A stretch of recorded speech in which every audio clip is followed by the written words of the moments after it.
No Museu Britânico em Londres, encontraram a representação mais antiga conhecida de um fantasma. Ela está registrada em uma tábua de barro babilônica de 3.500 anos de idade. O desenho só pode ser visto sob uma certa luz e por isso que ele acabou sendo esquecido. Mas a cena mostra um espírito sendo levado com as mãos amarradas pelo que seria o fantasma de uma mulher. Na tábua está escrito o ritual para que ele seja despachado com sucesso para outra vida. Segundo pesquisadores, trata-se de um manual de exorcismo ensinando como se livrar de um fantasma. O curador do Departamento do Oriente Médio do museu, Dr. Irving Finkel, declarou em entrevista ao jornal The Guardian que se trata de um fantasma masculino bastante infeliz e que a análise final foi de que ele precisava de uma amante para deixar de assombrar as pessoas. A tábua termina a descrição do ritual com a seguinte mensagem: não olhe para trás. Fantasmas fazem parte do imaginário popular, assim como milagres, poderes paranormais e alienígenas. Mas será que temos evidências de qualquer uma dessas coisas? Bom, vamos tentar entender isso porque está começando o terceiro Neurodoc.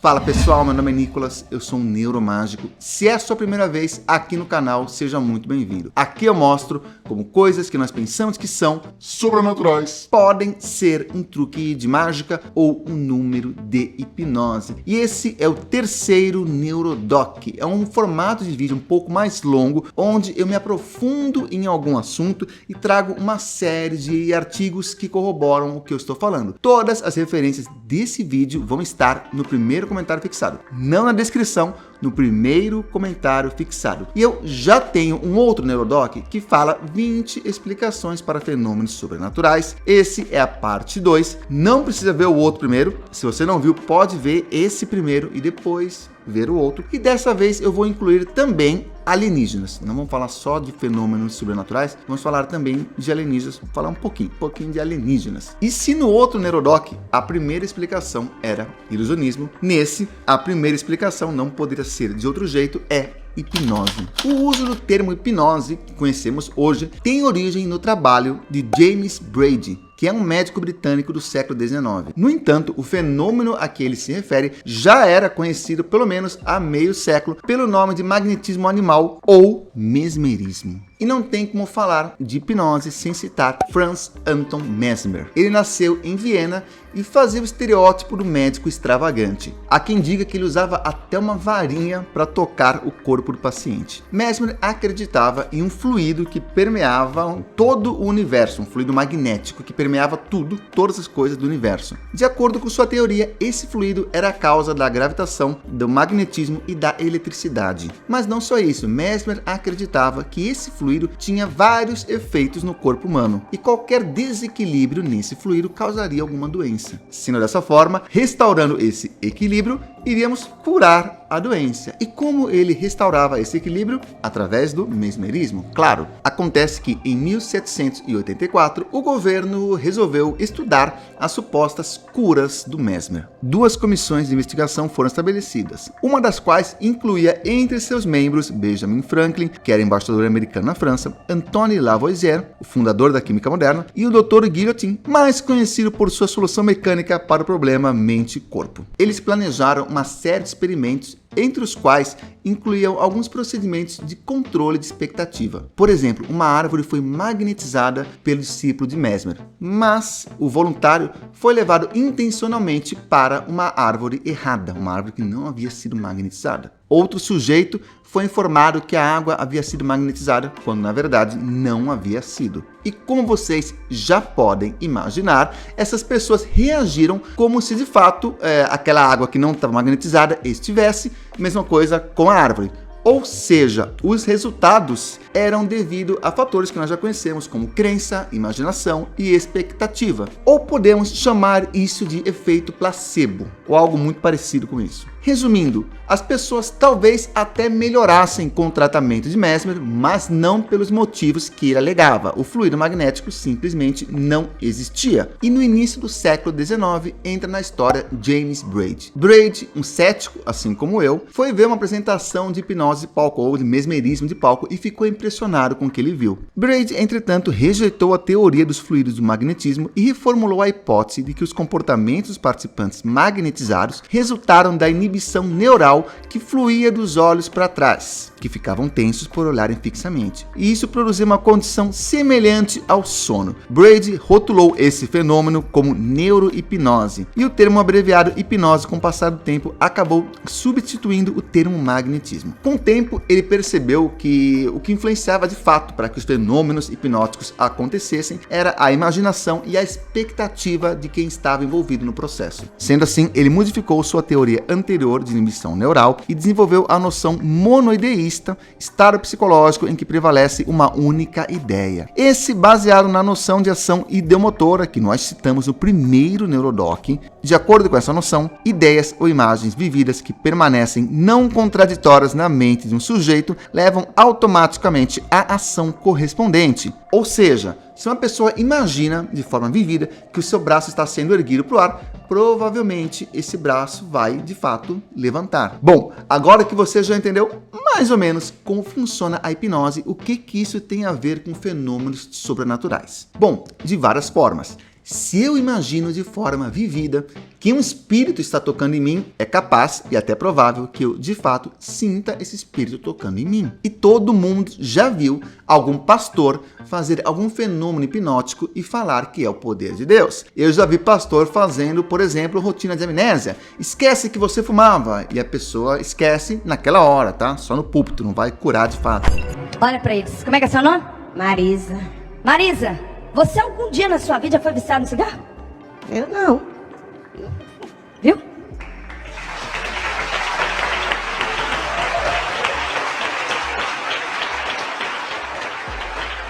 Você disse aqui que você era viciado no cigarro. 35 anos. É? Eu já vi pastor fazendo o número da mão colada, que é clássico de hipnose. Olha, pessoal, vamos colocar as mãos juntas assim, eu vou orar e quem tiver com uma maldição não vai conseguir soltar a mão. Se a pessoa imagina de fato que a mão está colada e se ela acredita que de fato tem uma maldição na vida dela, o que vai acontecer? A mão vai colar. E aí o pastor chama essa pessoa para o púlpito e aí já era. E colar a mão é uma rotina básica de hipnose. Eu vou deixar um sinal. As pessoas que tiver algum problema espiritual, eu vou deixar um sinal. E a mão fica colada, não solta. Como assim não solta? Não solta, fica presa. Só até eu orar.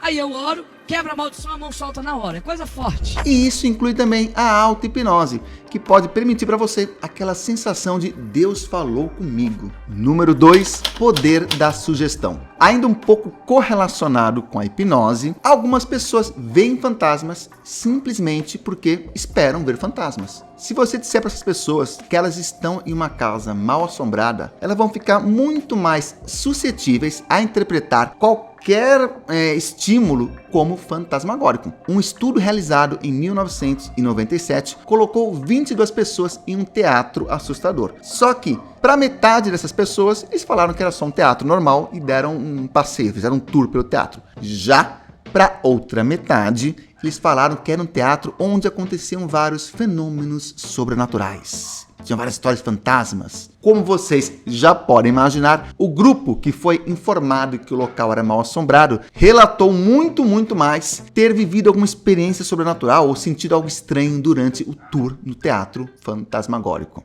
Número 3, faquirismo. O faquir é um termo em árabe, serve para denominar indianos e islâmicos que viajavam para diversos povoados praticando seus truques como levitação, a resistência à dor, o que também lhe rendiam alguns trocados. Eles dominam algumas técnicas que permitem eles fazerem algumas coisas sem se ferir, como por exemplo, caminhar sobre brasa, deitar sobre cama de pregos, que é o que todo mundo conhece, eventualmente atravessar o corpo com longas agulhas e aparentemente interromper o batimento cardíaco, pelo menos de forma aparente, porque provavelmente tem um truque por trás. O primeiro relato dessa prática chegou ao Ocidente em 1691 pelo médico holandês Doppler, depois de retornar da sua viagem à Índia. Como era de se esperar, ele foi ridicularizado. Meio século depois, um missionário francês chamado Calmet voltou com uma história parecida com a do médico, despertando então a curiosidade dos europeus, pelo que mais tarde viria a ser chamado de faquirismo. Bom, o faquirismo é uma arte ali correlata com o ilusionismo, porque eles não fazem exatamente truques, mas tem coisas que eles fazem parecer mais impossível do que de fato são. Um exemplo que todo mundo conhece é o de deitar numa cama de pregos, que na verdade é bem possível, mas parece que é algo que só com controle total do corpo você consegue fazer. Outros dois exemplos que eu já mostrei aqui no canal é o de caminhar em cacos de vidro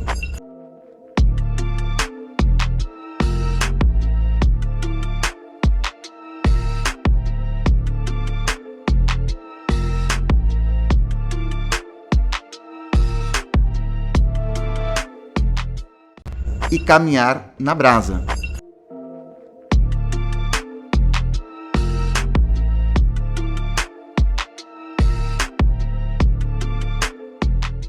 Bom, e o fato é que muitas dessas façanhas podem, dentro do contexto certo, parecer sobrenaturais. Um exemplo que nós temos são os testes de religiões de matriz africana. Por exemplo, para mostrar que você está de fato ali incorporado com uma entidade, muitas vezes a pessoa caminha por brasas, como nós já vimos, é apenas um número de faquirismo, ou caminha em cacos de vidro. Outro exemplo são coaches que fazem esses mesmos números e falam que não, só quem está com a mente elevada, com poder do pensamento, blá, blá, blá, blá. E as cirurgias mediúnicas, por exemplo, um número muito comum de faquirismo é enfiar um prego ou uma tesoura no nariz. E tem muitas pessoas que fazem isso dizendo que é uma cirurgia mediúnica.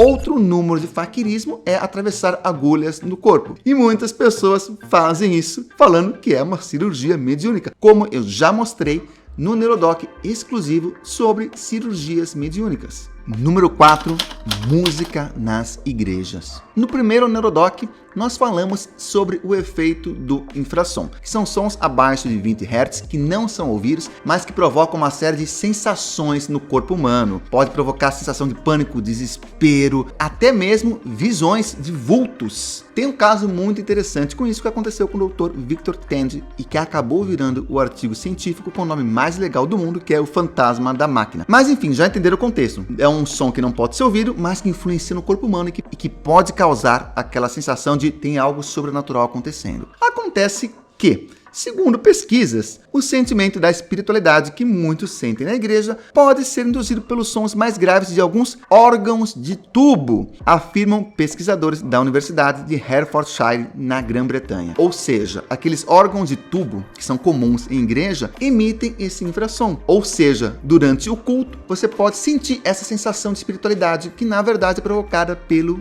infrassom. Só para deixar claro, as sensações podem ser desde um pesar, frieza, ansiedade e até mesmo arrepios. Aqui, ó. Para testar o impacto de notas extremamente graves de um órgão na plateia, os pesquisadores construíram um canhão infrassônico de 7 metros de comprimento que foi posto ao fundo do Purcell Hall, uma sala de concertos ao sul de Londres. Depois disso, 750 pessoas foram convidadas a relatar suas sensações depois de ouvir peças de uma música contemporânea que atravessavam o canhão tocando frequências de 17 Hz a volumes entre 6 e 8 decibéis. Os resultados mostraram que a ocorrência de sensações esquisitas, vamos chamar assim, sensações esquisitas, na plateia aumentou 22% quando o infrassom estava presente. Já se desconfiava que, devido ao fato de algumas igrejas e catedrais produzirem infrassons, isso poderia levar pessoas a ter experiências estranhas que elas atribuem a Deus. Disse o professor Richard Wiseman, e como eu já disse, não se fala mal de Richard Wiseman nesse canal, nem de James Randi, né? Nem de... só deles, o resto pode falar. Algumas das experiências do nosso público incluem tremores no pulso, sensação esquisita no estômago, aceleração de batimentos cardíacos, grande ansiedade e uma repentina lembrança de perda emocional. A experiência foi realizada sob condições controladas e mostra que o infrassom pode ter impacto e que tem implicações em um contexto religioso e nas experiências incomuns que alguns experimentam em igrejas. Número 5. Problemas com câmeras. Caçadores de fantasmas têm uma relação de amor e ódio com esses orbes, que são essas bolas brilhantes de luz que supostamente seriam espíritos de pessoas que morreram, mas ainda não foram, estão por aí vagando.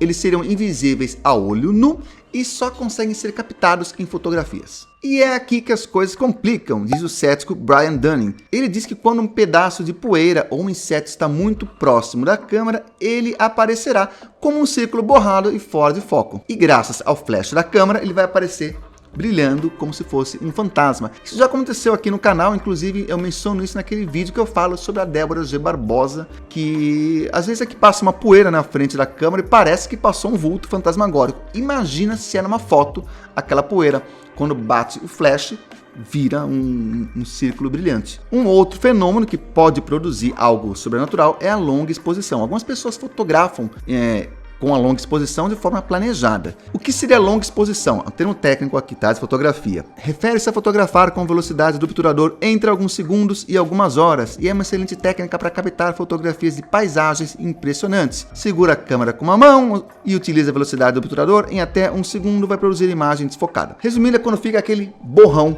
na imagem. Um exemplo de foto com longa exposição é esse anjo aí. E muitas vezes, algo sobrenatural é apenas uma pessoa extremamente iluminada saturando a câmera, como vocês podem ver nessas fotos aí.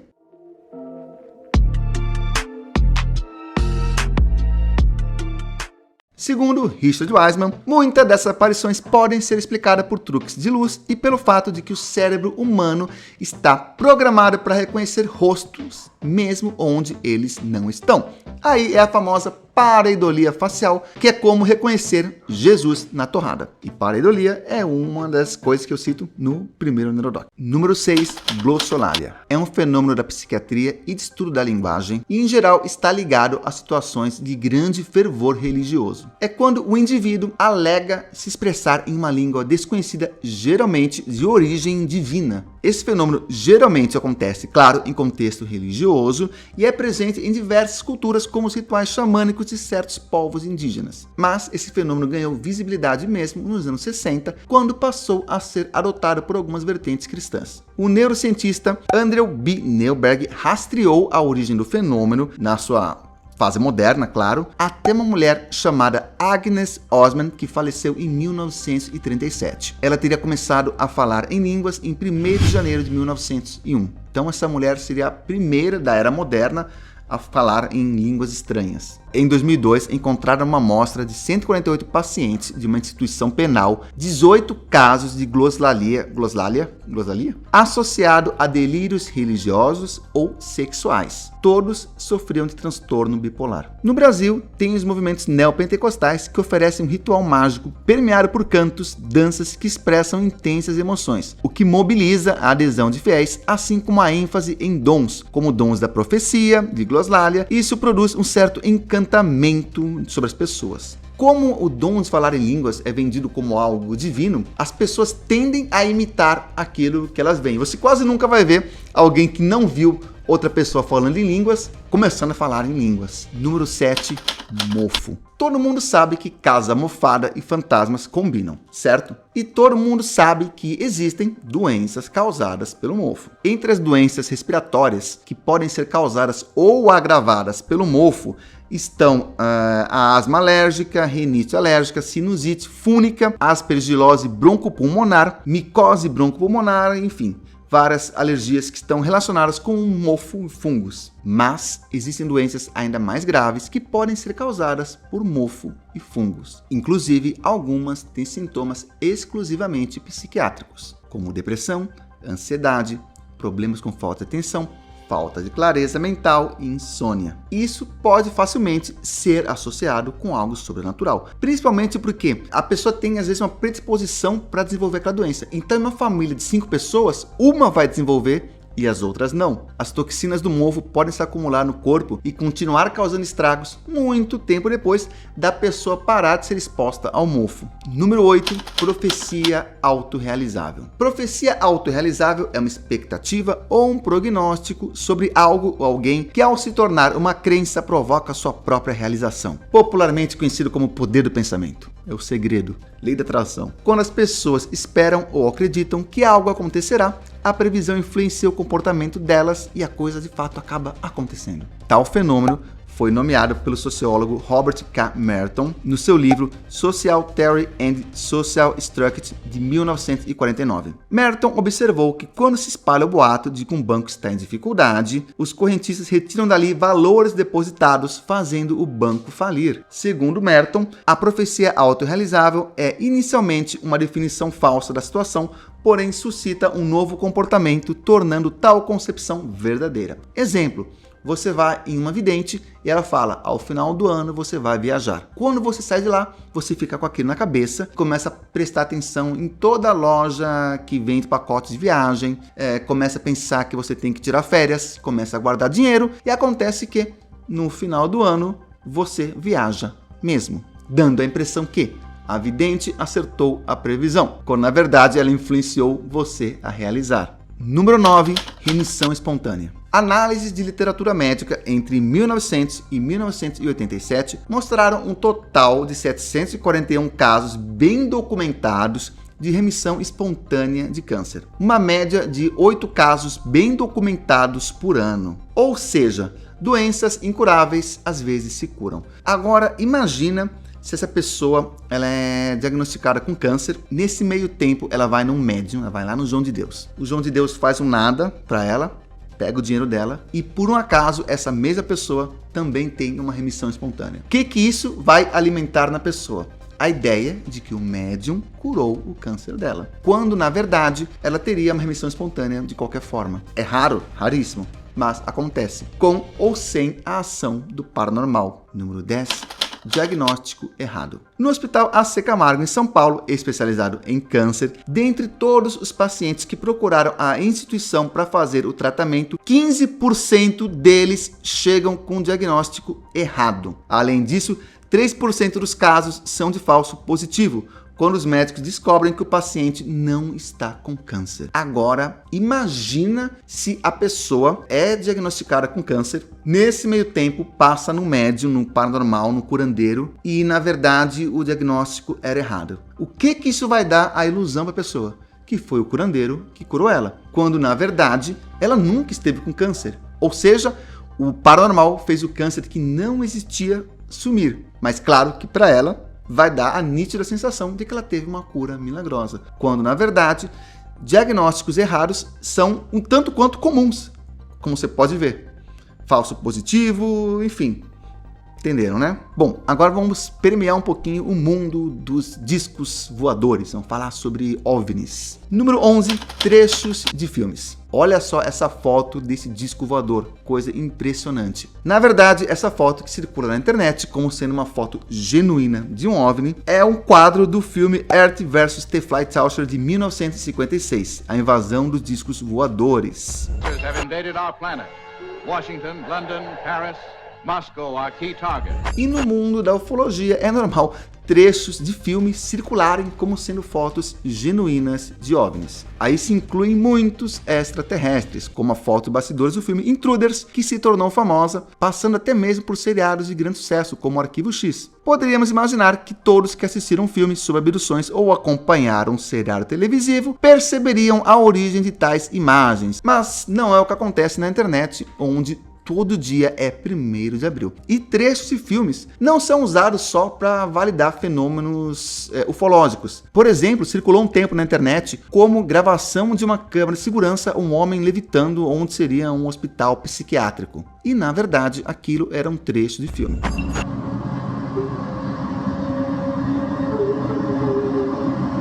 Muitos trechos de filmes, principalmente de filmes desconhecidos, circulam na internet como sendo capturados por câmeras de segurança ou gravações amadoras de fenômenos sobrenaturais genuínos. É isso, cara. A internet todo dia é 1º de abril. Número 12, janelas de lanchas. Tá ficando esquisita essa parada. Em 2007, 2008 e 2009, um homem chamado Yeltsin Yamal gravou dezenas de vídeos de supostos OVNIs em uma praia da Turquia. Analisando mais de perto, concluiu-se que eram janelas de lanchas. Número 13, raios. Apesar de raios serem um fenômeno pra lá de conhecido, alguns tipos deles podem ser confundidos com OVNIs. Por exemplo, os sprites, que são flashes de luz que surgem quando as descargas geradas durante uma tempestade excitam campo elétrico formado sob as nuvens. Veja um vídeo que fica mais fácil.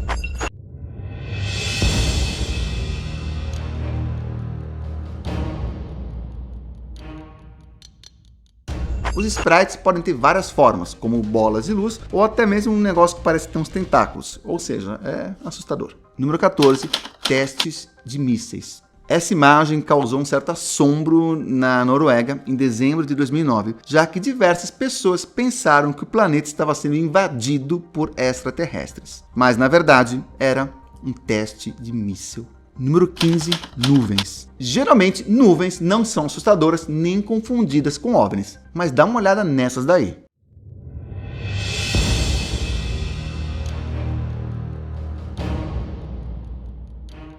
Número 16, balões. Em outubro de 2010, centenas de pessoas em Manhattan relataram que haviam bolas luminosas no céu se comportando de maneira estranha. E claro que na internet rapidinho já virou... Opa! Estamos sendo invadidos, e como todo filme começaram por Nova York. Mas, na verdade, como vocês podem conferir nas imagens, eram apenas balões.